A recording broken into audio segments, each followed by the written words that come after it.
Look, the Bloodseeker, the Pudge, it is the definition of feast or famine, right? These heroes, they don't do well playing from behind, and even when they're behind, they're gonna rely on a divine force or some sort of mistake for you to just get ran over.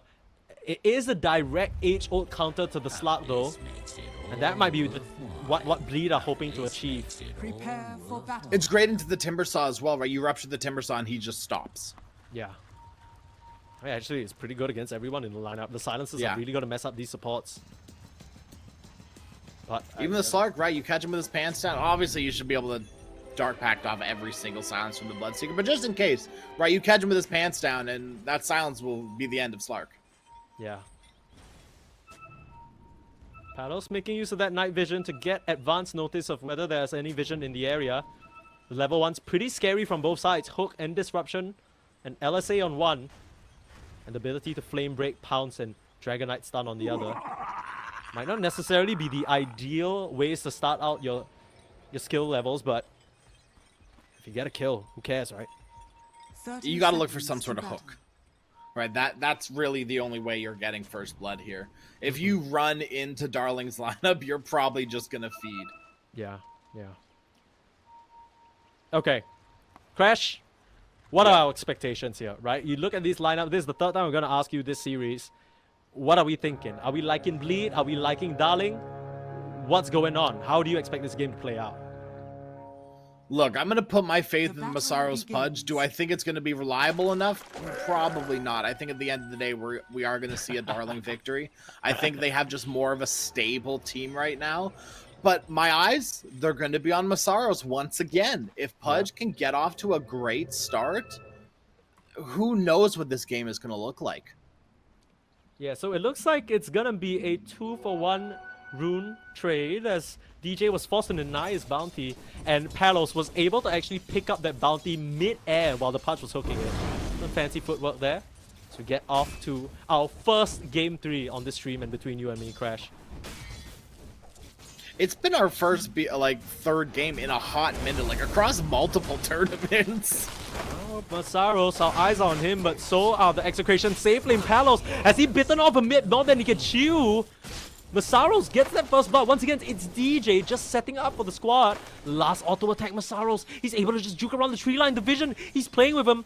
The range creep will spot him out. The last auto attack, the regen. Are you kidding me?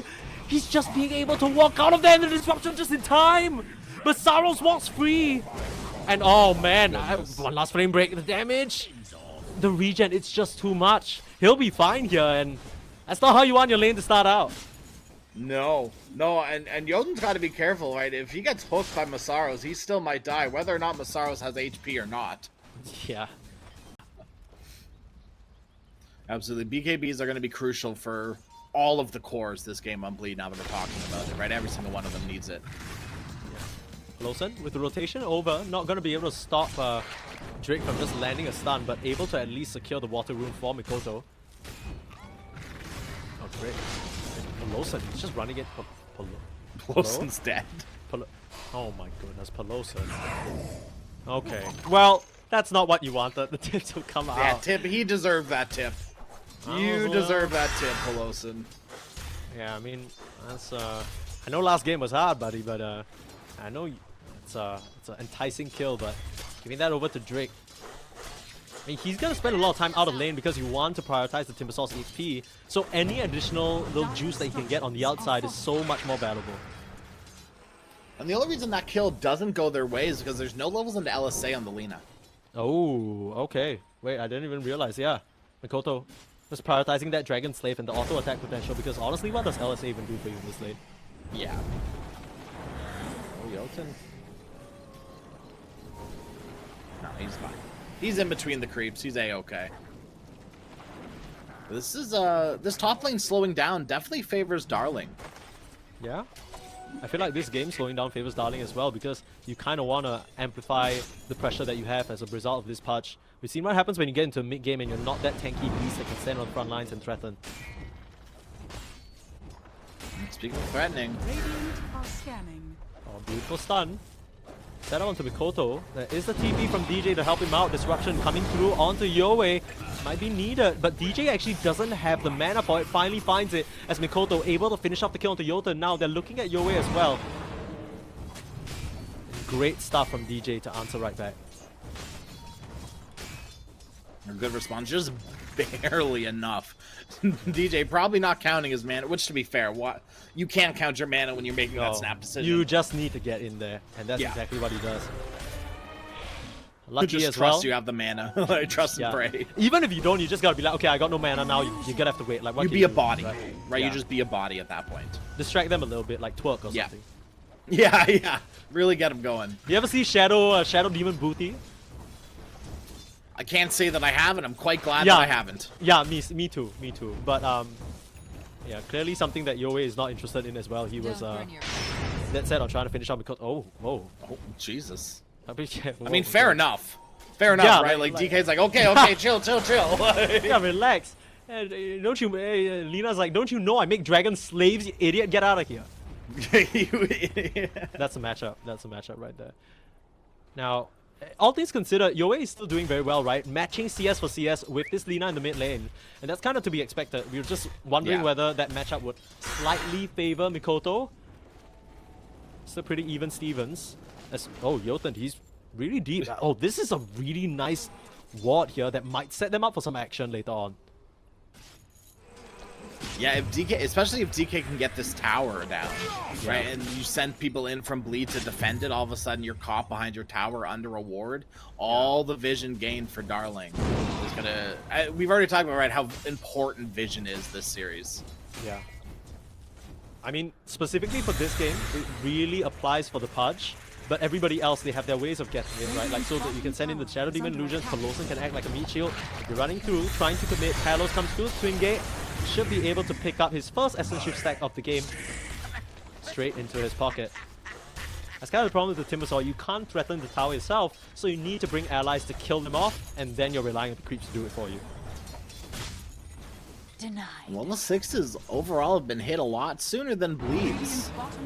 That comes down to these supports kind of ganking instead of sitting in lane soaking XP. Palos, who's looking for more now. JaCkky's still at that level 5. Very enticing target. Yowe, he's coming in. Uh-oh. This Bloodseeker's in trouble by his own tier 2. The stun comes out and Palos will be able to mop him up. Doesn't have nearly enough HP to survive that. And nah, he's fine. TP out. Level 6. If Masaros finished that TP, though, that could have been danger. Yeah, but even then, you just pop your ult and walk away. That's true. That's true. Pudge doesn't have Dismember yet. My main concern is right now, even if you hook someone, do you kill them? You kind of need to both Rupture and Laguna and hope that they walk around for a little bit for shits and giggles.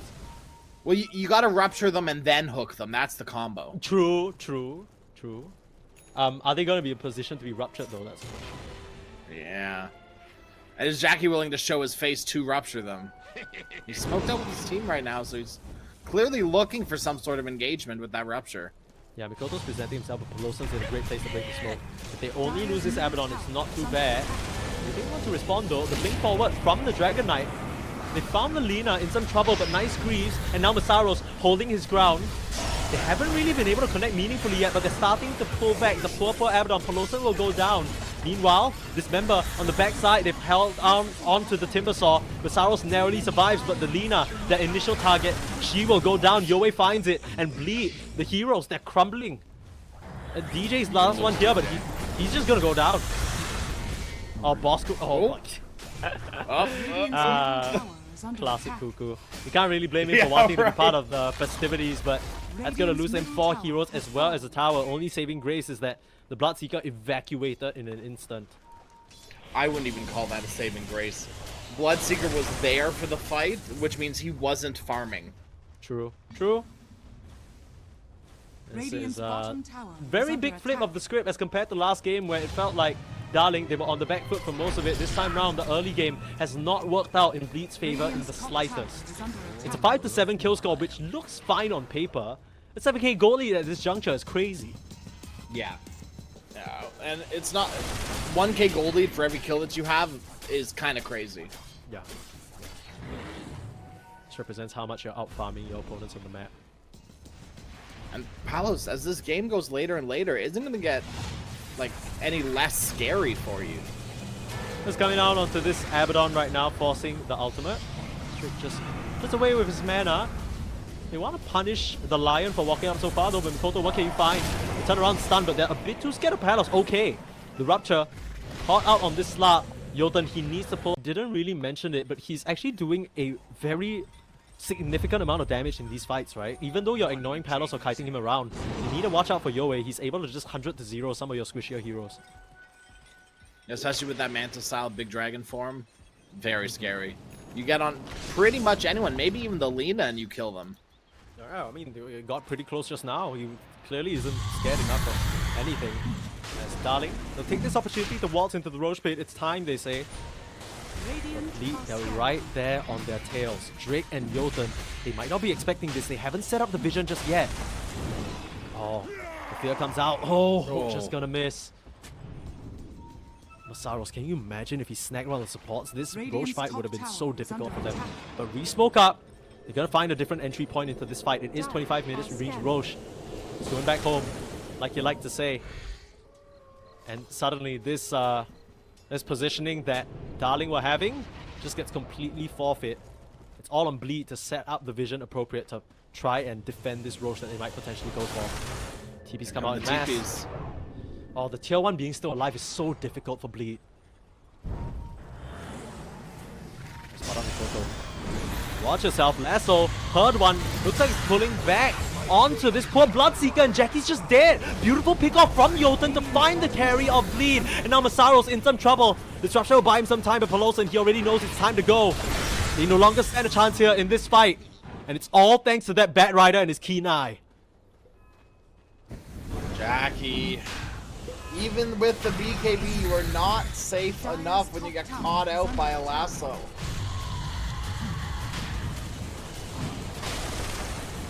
We are kind of fumbling the bag a little bit. They had, you know, this weird draft, but they're not hitting their hooks. They didn't hit their lane timings that they wanted. They didn't have the good enough lanes that they wanted. And... oh, anyone? Dric, is there anyone? Hello? Anyone? They're thinking Aegis? about it. Bosco. Okay, there we go. Of course, they gotta give it to the captain. What a way to do it. Palos not even feeling threatened enough to take that for himself, as DJ will just go down. How many stacks on this little fishy boy now? 7? That's a good amount. Yeah. It's more than the flesh heap stacks on Pudge. And this was kind of the thing that we talked about the last time we saw the Pudge. Was that if he's not getting flesh heap stacks, he's a lot less tanky than he'd like to be.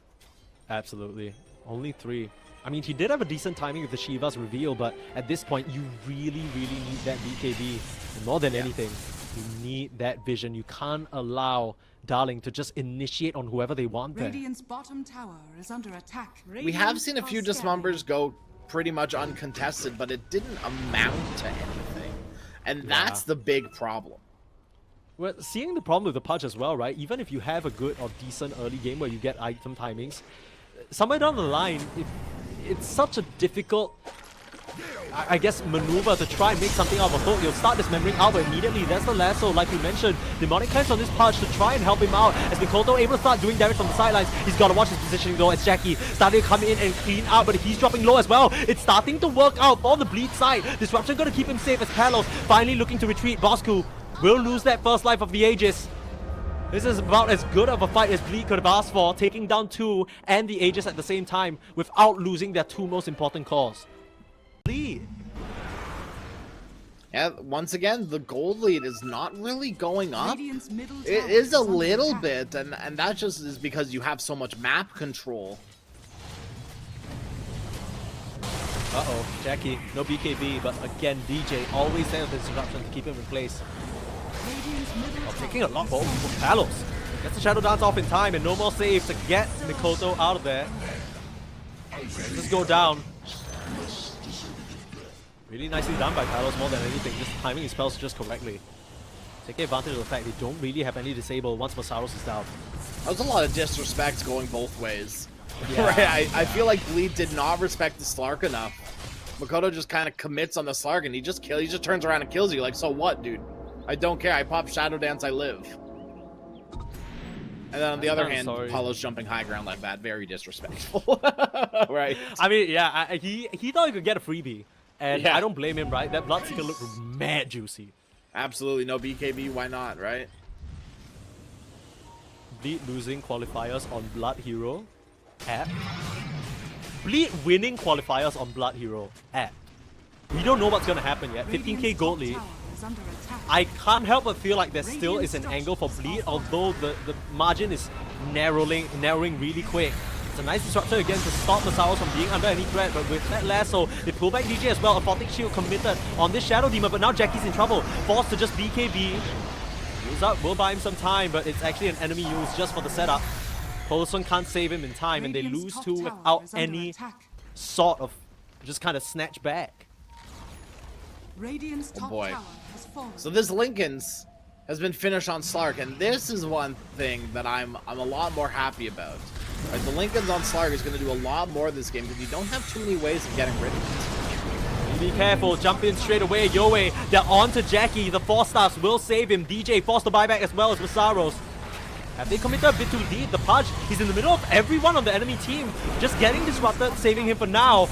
But he's falling so low. Ogre Seal Totem gets him out to safety, and Bleed managed to hold. In a while, do you go AoE Dragon Tail, or do you go 12 regen on Dragon Blood and armor? Ooh, I don't know. I feel like this game you could definitely make a case for the AoE Dragon Stun. Yeah, that's what I'm thinking. It would be pretty cool to see. For now, both teams tempting fate here in this mid lane. Masaros will be the only one who shows himself. But once again, it's Yowe into the mix, the disruption. To pull him out of there, suddenly this battlefield has gotten a bit dangerous. Here comes Bosku among the tree line. Found Mikoto. It's a nice Photic Shield to fish him out of there, and the BKB immediately popped. There goes JaCkky straight onto the Timbersaw. They're trying to work him down. Laguna will end up Lagunaing himself, but Kuku can't get out of here. On the backside though, Masaros gets cleaned up by Palos, and here comes the big bad Slark looking for poloson as well. Trying to TP out, but I believe there's a second pounce available. No, not even needed. Dric is there with the Hex. They found a second. They at the very least get Kuku, but they need to flee now. Jay stunning up onto Yowe, but like we mentioned, he is so tanky, and you can't afford to stand around when Palos is in the area, now working on the racks. Radiant structures are fortified. This fortification ain't gonna do much. This will not stop Darleng from this aggression. Radiant's top barracks are under attack. Bleed fans, you need to give them your energy now more than ever. 50 seconds without your Abaddon. And the Pudge as well, he just has not hit the mark this game. Masaros, he's brought it back many times for this Bleed lineup, but it doesn't seem to be quite right this time now. Masaros, he doesn't have buyback because of cooldown anyways, but he actually bought out. Instead of the BKB, he bought out for an Aghanim Scepter, and I can't help but question if that was the right play. Radiant's middle barracks are under attack. Yeah, that's tricky part. He's knocked up 2 racks. Yowe, he's just absolutely... He's so comfortable here, he doesn't even care. This Dragon Knight, I mean, this more than makes up for some of the shakier performances that he's had. I feel like he's really turned it on ever since that Game 2 Ember. That was phenomenal. And now repeating this kind of fiery performance on the Dragon Knight as well. There are quite a lot of heroes that you need to ban out against Darleng, right?